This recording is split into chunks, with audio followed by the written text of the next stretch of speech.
they could effectively draw down their 5-year property plan money, that they could get a bank loan this year, and a year or two later, when they became eligible for more 5-year property money, they could use that. Now, the advice was wrong, and the school, as a result of that, since that time, has been paying about $4,800 a month in order to service the loan. At the same time as having this loan which they would like to get rid of, they have a large amount in credit of their 5-year property plan money that they would have been able to draw from 2008 on. So I just want to make very clear the board were not correctly advised. They took a bank loan. They have a large bank loan for building. They have a large credit with the Ministry of Education for building.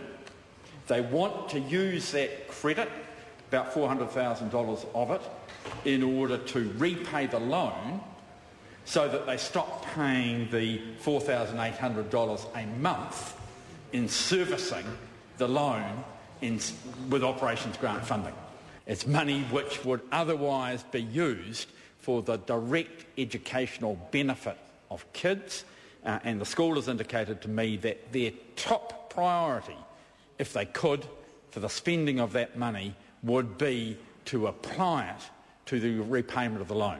Now, I'm going to put all the cards on the table. At least one Labor Minister of Education got a letter from the school and turned them down.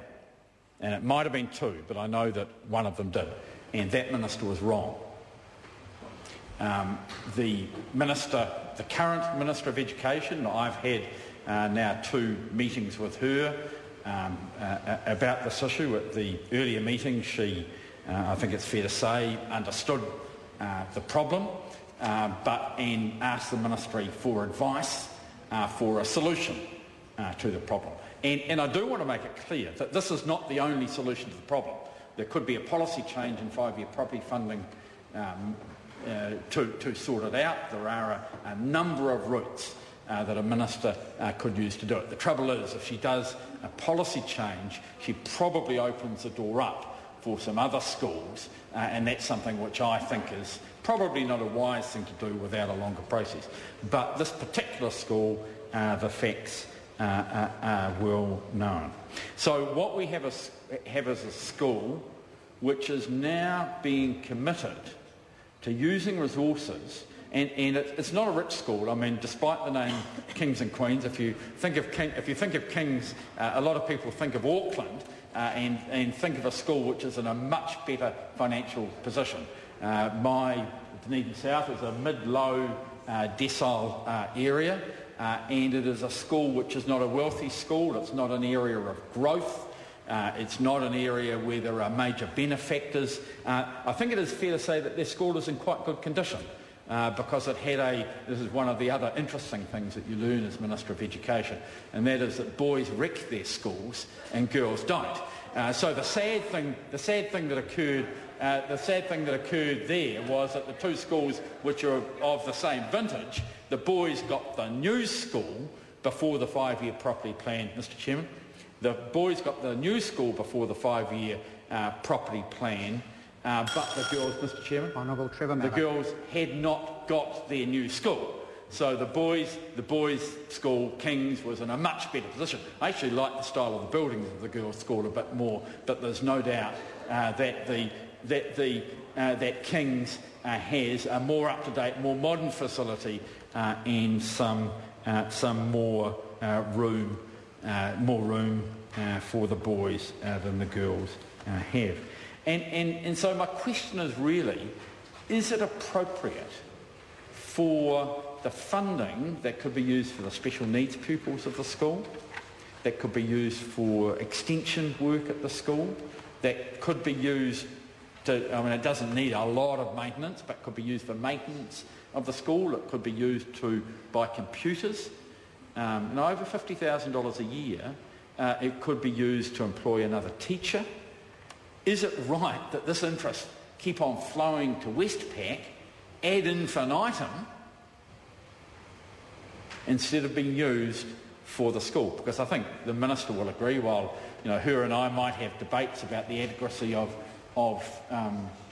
the Operation Grants at schools, and I think schools need more, I think that she would say that they are not particularly generous and they are not set up in order for a secondary school, a mid-size, mid-wealth secondary school, to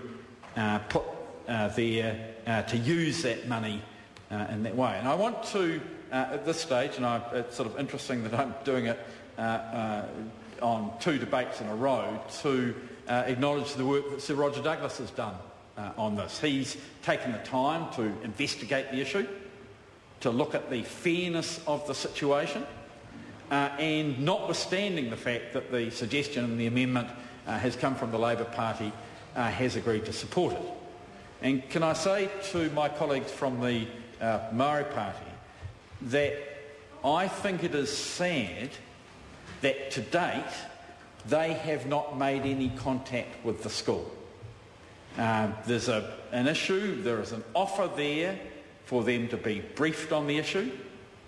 There's an offer there for them to understand the priorities, an offer for the Maori Party to understand the priorities of the school, and that has not been taken up either by the education spokesperson for the Maori Party or by the local Maori Member of Parliament. And I think that's something that's sad. At this stage, I think it's important to acknowledge Claire Curran, the Dunedin South Member of Parliament, who took